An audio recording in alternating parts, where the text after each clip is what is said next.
Hello students, कैसे हैं आप सब। आशा करती हूँ आप अच्छे होंगे और अच्छे से अपनी पढ़ाई कर रहे होंगे। मैं मोनिका रावत आपका स्वागत करती हूँ आईसीटी वर्चुअल क्लासरूम देहरादून में। बच्चों, आज हम क्लास 6 का जो आपका सब्जेक्ट है साइंस, उसका chapter motion and measurement of distances को कंटिन्यू करें। तो बच्चों, पिछले लेक्चर में हमने ये देखा था कि जो यातायात के साधन है, मीन्स ऑफ ट्रांसपोर्ट है, उसमें किस तरीके से प्रोग्रेस हुई। इसके बाद हमने ये जाना था कि आप किसी भी वस्तु की, कोई भी आपके पास वस्तु है, उसकी लेंथ यानी लंबाई आप किस तरीके से माप सकते हैं। उसके मेथड्स देखे थे, किस किस प्रकार से, अगर हमारे पास कोई एक प्रॉपर स्केल नहीं है, कोई भी एक स्केल नहीं है, तो आप किस तरीके से उस डेस्क की लंबाई या चौड़ाई नाप सकते। इसके बाद हमने ये जाना था कि जब भी हम किसी भी, कोई भी आपके पास वस्तु है, उसकी लंबाई आप नापते हैं, तो हम उसे दो क्वांटिटी में एक्सप्रेस करते हैं, यानी दो राशि में उसे बताते हैं।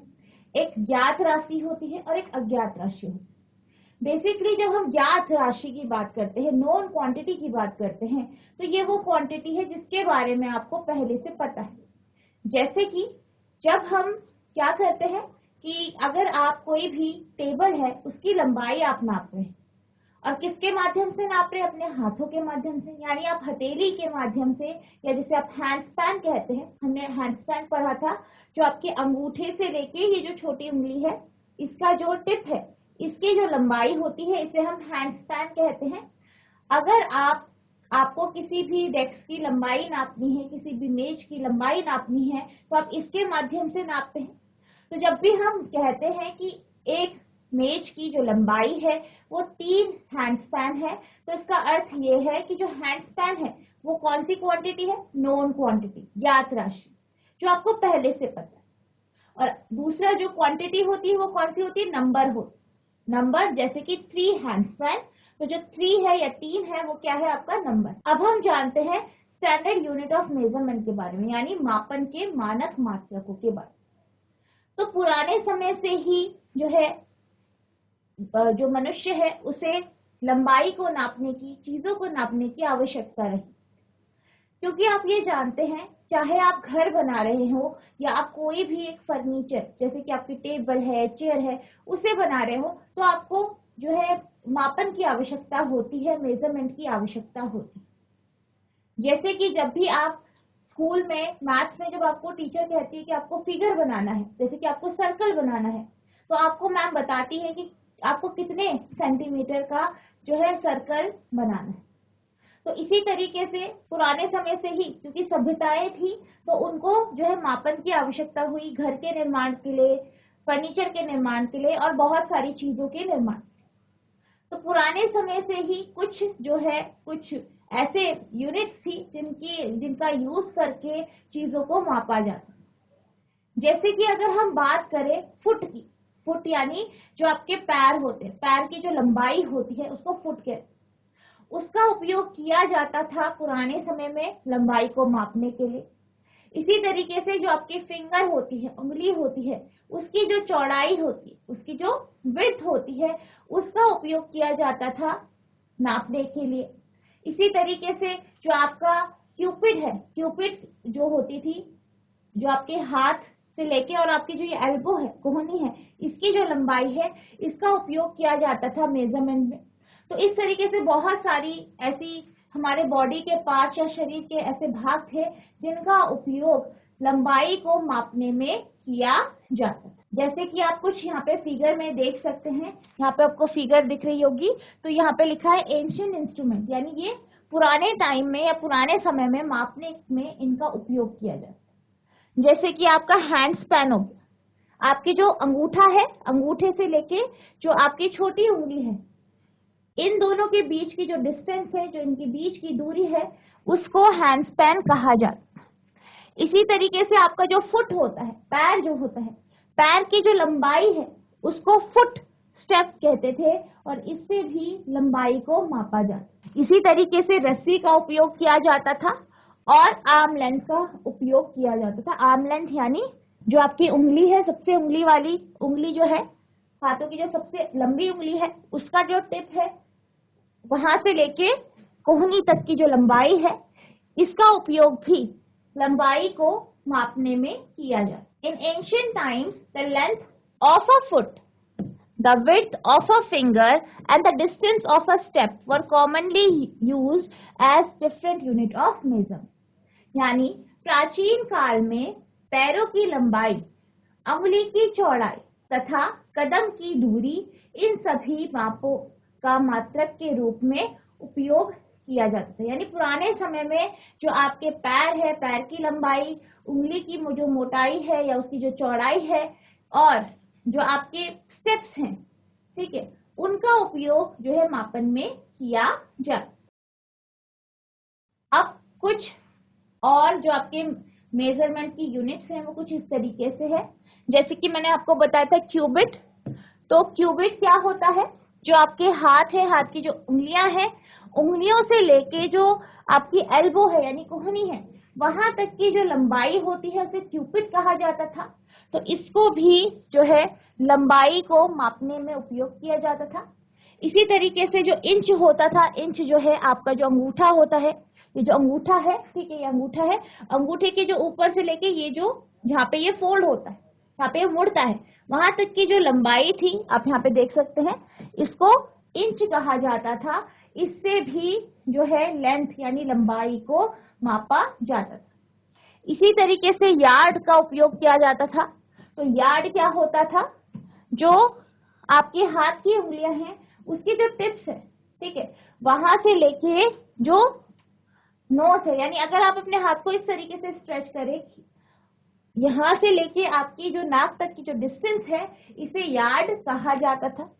इसी तरीके से फैथम जो था, वो जब आप दोनों हाथों को इस तरीके से स्ट्रेच करते थे, ठीक है, आप देख सकते हैं दोनों हाथ क्या किए गए, स्ट्रेच किए गए। तो दोनों हाथ की जो उंगलियां हैं उनकी जो टिप है उसके बीच की जो टोटल दूरी है, टोटल लंबाई है, उसको फैथम कहा जाता था।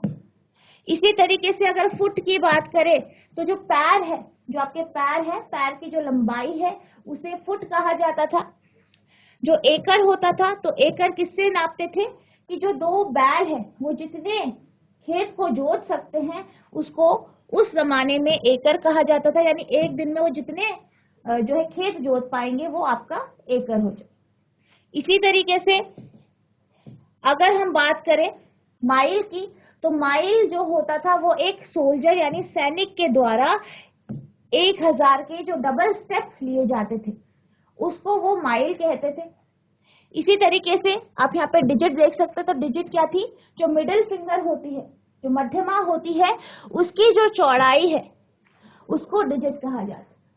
तो ये कुछ जो है मेजरमेंट की यूनिट्स हैं, जो है मानक मात्रक है पुराने टाइम में जिनका उपयोग किया जाता। अब अगर हम बात करें, आपने अभी तक जितने भी पुराने समय में या एंशिएंट टाइम में जितने भी मात्रकों का उपयोग किया जाता था वो देखे, तो हमने क्या देखा कि ज्यादातर जगह हमने जो है जो हमारे बॉडी पार्ट्स है, शरीर के जो भाग है, उनका उपयोग करके, शरीर के अंगों का उपयोग करके ही जो है मापन किया। लेकिन जब भी हम इस मेजरमेंट की बात करते हैं, क्योंकि हम इसमें बॉडी पार्ट्स का या शरीर के जो भाग हैं उनका उपयोग कर रहे हैं, तो हम ये समझ सकते हैं या ये जान सकते हैं कि हर एक व्यक्ति अलग होता है। कोई लंबा होता है, कोई मोटा होता है, कोई छोटा होता है, कोई पतला होता है। तो जिस कारण हर एक व्यक्ति के जो शरीर के भाग है, शरीर के जो अंग है, चाहे वो हाथ हो, पैर हो, तो जो शरीर के अंग है सब की जो आकार होते हैं, जो उनके साइज होती है, लंबाई चौड़ाई होती है, वो अलग अलग।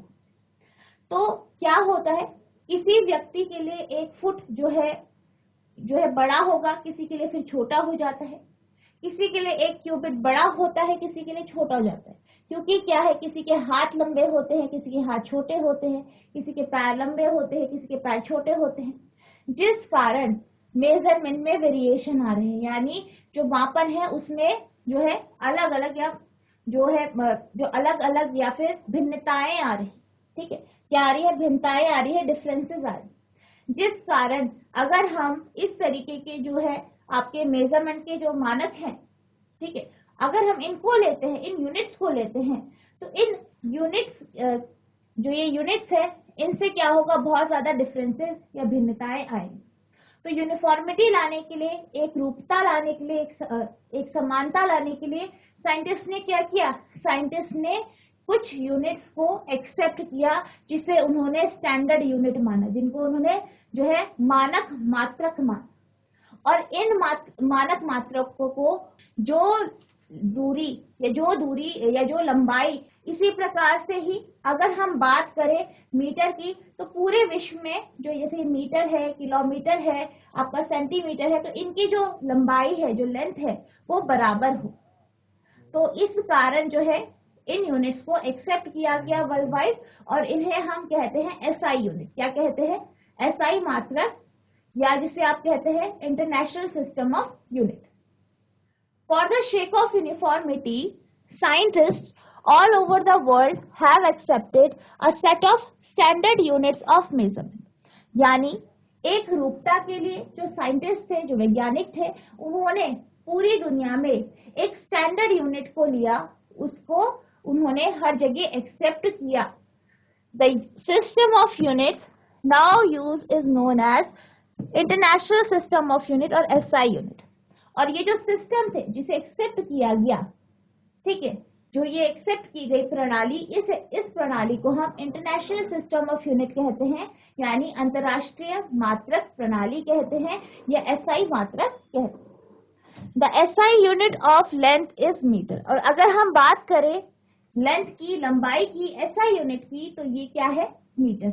यानी जब भी हम लेंथ की एसआई यूनिट, लंबाई की एसआई मात्रक की बात करते हैं, तो वो कितनी होती है, मीटर हो। एक समानता के लिए समस्त संसार के वैज्ञानिकों ने मापन के मानक मात्रकों के एक सेट को स्वीकार कर लिया। आजकल जिस मात्रक प्रणाली का उपयोग हो रहा है उसे अंतरराष्ट्रीय मात्रक प्रणाली या एसआई मात्रक कहते हैं। तो जैसे कि आप जानते हैं, तो बच्चों जैसे कि आप जानते हैं, जब भी आप लंबाई को मापते हैं, लेंथ को मेजर करते हैं, तो आप किसका उपयोग करते हैं, स्केल का उपयोग करते हैं, जो आपका क्या होता है, इस तरीके से 15 सेंटीमीटर का स्केल होता है या 30 सेंटीमीटर का स्केल होता है। तो इनका उपयोग आप लंबाई को मापने के लिए करते हैं।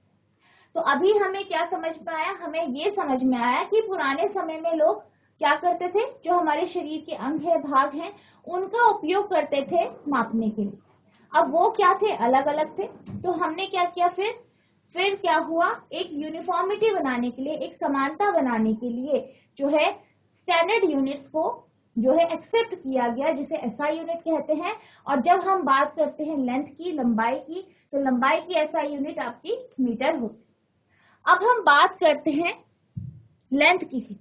तो जैसे कि हम ये जानते हैं कि जो लेंथ है, ठीक है, लंबाई है, उसकी जो बेसिक यूनिट है या जो एसआई यूनिट है, तो लेंथ में जो सबसे छोटी, हम उससे छोटा अगर हम बात करें तो मिलीमीटर होता है, फिर आपका डेसीमीटर होता है,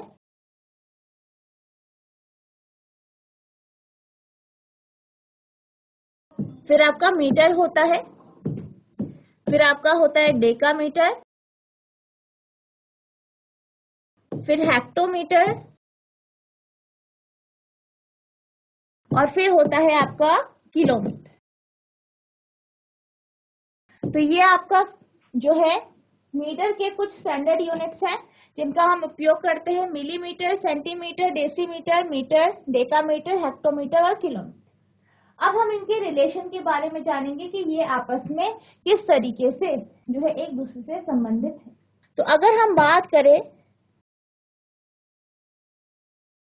1 मीटर की, अगर हम बात करते हैं 1 मीटर की, आपको ये जानना है कि 1 मीटर में कितने मिलीमीटर होते हैं। तो 1 मिलीमीटर में आपके 1000 मिलीमीटर होते हैं, 1 मीटर में 1000 मिलीमीटर होते हैं। फिर इसी तरीके से 1 मीटर में 100 सेंटीमीटर होते हैं। कितने होते हैं, 100 सेंटीमीटर होते हैं। इसी तरीके से अगर हम 1 किलोमीटर की बात करें, तो 1 किलोमीटर में आपके कितने मीटर होते हैं, 1000 मीटर होते। तो इस तरीके से ये आपस। अब अगर हम बात करें 1 मीटर की, ठीक है, तो 1 मीटर क्या है आपका, 100 सेंटीमीटर के बराबर है। इसी तरीके से अगर हम 1 सेंटीमीटर की बात करें तो 1 सेंटीमीटर आपका 10 मिलीमीटर के बराबर होता है। तो ये कुछ जो है स्टैंडर्ड रिलेशंस हैं जिनका आप उपयोग करेंगे अपने क्वेश्चंस में, ठीक है, जिसका आप उपयोग अपने क्वेश्चंस में करते हैं जो आपके मेजरमेंट के क्वेश्चंस होते हैं। Each metre is divided into 100 equal division. अब अगर हम बात करें इनकी, तो ये जो हमने अभी रिलेशंस देखे, जो ये संबंध देखे, तो इनसे हमें क्या पता चलता है, हमें कुछ इससे आइडिया प्राप्त होता है। क्या प्राप्त होता है? अगर हम बात करें 1 मीटर की, तो अगर हम 1 मीटर को बराबर 100 भागों में बांट, क्या करें, हमारे पास 1 मीटर लंबाई है, उसे हमने 100 बराबर भागों में बांट दिया। तो इसमें क्या होता है, जो आपकी 1 मीटर लंबाई है, अगर हम उसे 100 बराबर भागों में बांटते हैं तो वो हर एक जो भाग है वो आपको 1 सेंटीमीटर रिप्रेजेंट करता है। क्या रिप्रेजेंट करता है? 1 centimetre. Each metre is divided into 100 equal division, यानी हर एक जो मीटर है उसे 100 बराबर भागों में बांटा गया है, कॉल्ड सेंटीमीटर, जिसे हम क्या कहते हैं? सेंटीमीटर कहते हैं। Each centimetre has 10 equal division called millimetre. इसी तरीके से अगर हम 1 सेंटीमीटर को 10 भागों में बांट, यानी हमारे पास 1 सेंटीमीटर की लंबाई है, उसे हमने 10 भागों में या 10 पार्ट्स में डिवाइड कर दिया, तो उसका हर एक जो भाग है, हर एक जो पार्ट है, वो आपका मिलीमीटर को रिप्रेजेंट करता है, जिसे आप mm से रिप्रेजेंट करते हैं, ठीक है। यानी हम इसी कारण ये कह सकते हैं कि जो 1 मीटर है वो 100 सेंटीमीटर के बराबर होता है और 1 सेंटीमीटर 10 मिलीमीटर। अगर हम इसे उल्टा करना चाहें तो हम इसे उल्टा भी कर सकते हैं। अगर आप ये जानना चाहते हैं, आप क्या जानना चाहते हैं? आप ये जानना चाहते हैं, आपको ये पता है कि 1 मीटर बराबर होता है 100 सेंटीमीटर, तो हम ये जानना चाहते हैं कि 1 सेंटीमीटर में कितने मीटर होते हैं। तो आप क्या करेंगे? अगर आप ये जानना चाहते हैं कि 1 सेंटीमीटर में कितने मीटर होते हैं या 1 सेंटीमीटर कितने मीटर के बराबर होता है, तो आप क्या करेंगे? ये जो आपका 100 है, ये 100 है, ये इधर चल जाएगा, यानी 1/100 हो जाएगा। तो अगर हम बात करें 1 सेंटीमीटर की, तो वो आपका 1/100 मीटर के बराबर होता है। इसी तरीके से अगर हम मिलीमीटर को जो है सेंटीमीटर में बताना चाहते हैं, यानी 1 मिलीमीटर कितने सेंटीमीटर का होता है, तो आप क्या करेंगे? ये जो 10 है, इससे इसको डिवाइड कर देंगे, ठीक है। तो आपके पास क्या आ जाएगा? 1 मिलीमीटर जो है बराबर 1/10, 1/10 सेंटीमीटर। तो ये इनके बीच का रिलेशन आ गया। यानी जब आप छोटी यूनिट को, ठीक है, छोटी यूनिट को बड़ी यूनिट के साथ कंपेयर करके बताना चाहते हैं तो आप इस तरीके से बता सकते हैं। प्रत्येक मीटर m को 100 बराबर भागों में विभाजित किया जाता है, जिन्हें सेंटीमीटर कहा जाता है। 1 सेंटीमीटर के 10 बराबर भाग होते हैं, जिन्हें मिलीमीटर या mm कहते हैं। इस प्रकार 1 मीटर बराबर 100 सेंटीमीटर, 1 सेंटीमीटर बराबर 10 मिलीमीटर। अब हमने ये जाना कि हमारे पास बहुत सारी जो यूनिट है, यूनिट्स की इकाइयां हैं। बेसिक एसआई यूनिट आपकी मीटर होती है, तो हमने सेंटीमीटर के बारे में जाना, मिलीमीटर के बारे में जाना, पर ये क्या है? ये छोटी यूनिट है या छोटी इकाई है। अगर हम बात करें कि हमें किसी कॉपी की लंबाई नापनी है, जैसे कि आपकी कॉपी है, आपको कॉपी की लंबाई नापनी है, तो आप उसे सेंटीमीटर में नाप सकते हैं, ठीक है, आप उसे सेंटीमीटर में नाप सकते हैं। इसी तरीके से अगर आप कहें कि आपको कपड़े की लंबाई नापनी है, तो आप मीटर में नाप सकते हैं। तो इसके लिए ये स्केल है। लेकिन जब आपको बड़ी लंबाइयां नापनी है, यानी बहुत लंबी दूरियां नापनी है, जैसे कि आपको जो है देहरादून से दिल्ली की दूरी नापनी है, तो आप कैसे नापेंगे? उसके लिए आपको बड़ी यूनिट्स की आवश्यकता होती है। तो ये जो बड़ी यूनिट होती है, ये कौन सी है? आपकी किलोमीटर।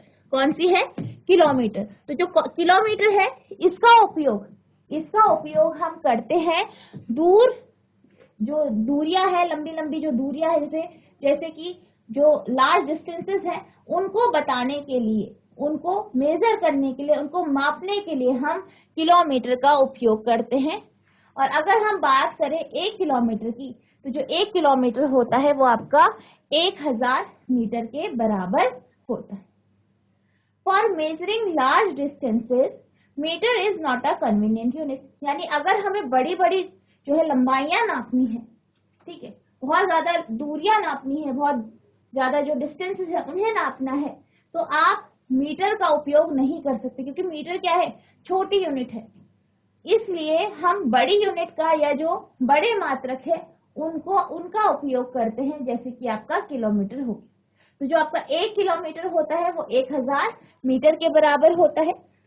लंबी दूरियों के मापन के लिए मीटर एक सुविधाजनक मात्रक नहीं है, इसके लिए हम एक बड़े मात्रक को परिभाषित करते हैं, इसे किलोमीटर कहते हैं, और 1 किलोमीटर बराबर होता है 1000 मीटर।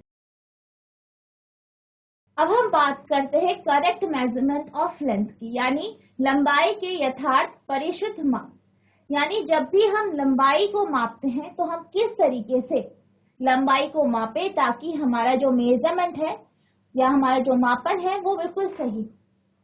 तो अगर हम बात करें, हमारे पास जो है अभी तक हमने डिस्कस किया कि लंबाई को मापने के लिए आप स्केल का उपयोग करते हैं, जो कि आपका 30 सेंटीमीटर का स्केल होता है या 15 सेंटीमीटर का स्केल होता है। लेकिन जब हम बात करते हैं कपड़े की लंबाई की, तो कपड़े की लंबाई भी आप स्केल से नापते हैं, लेकिन इसके लिए आप मीटर स्केल का उपयोग करें। और आप जानते हैं स्केल कैसा होता है, एक रिजिड होता है, ठीक है, एक स्ट्रिप होती है जो कि रिजिड होती है, वो टाइट होती है, जो कि आपका लकड़ी से बनी होती है या प्लास्टिक से बनी होती है या आपका किसी मेटल या धातु से बनी होती है। लेकिन अगर हम बात करें कि हमें पेड़ के तने को नापना है, तो क्या आप स्केल के माध्यम से पेड़ के तने को माप सकते हैं? उसके लिए आप इंची टेप का उपयोग करते हैं, क्योंकि आप जानते हैं जो इंची टेप होता है वो आपका जो है ऐसे मटेरियल का बना होता है जो फोल्ड हो जाए। तो जब भी आपको पेड़ के तने की जो है चौड़ाई नापनी है तो आप किसका उपयोग करेंगे, इंची टेप का। तो इसी तरीके से अलग अलग चीजों को मापने के लिए अलग अलग इंस्ट्रूमेंट का उपयोग किया जाता है। तो कुछ इंस्ट्रूमेंट्स आपके यहाँ पे दिए गए हैं। Types of measuring tools and there uses, यानी जो आपके मेजरिंग टूल्स है उनके प्रकार और उनका उपयोग की हम बात करते हैं।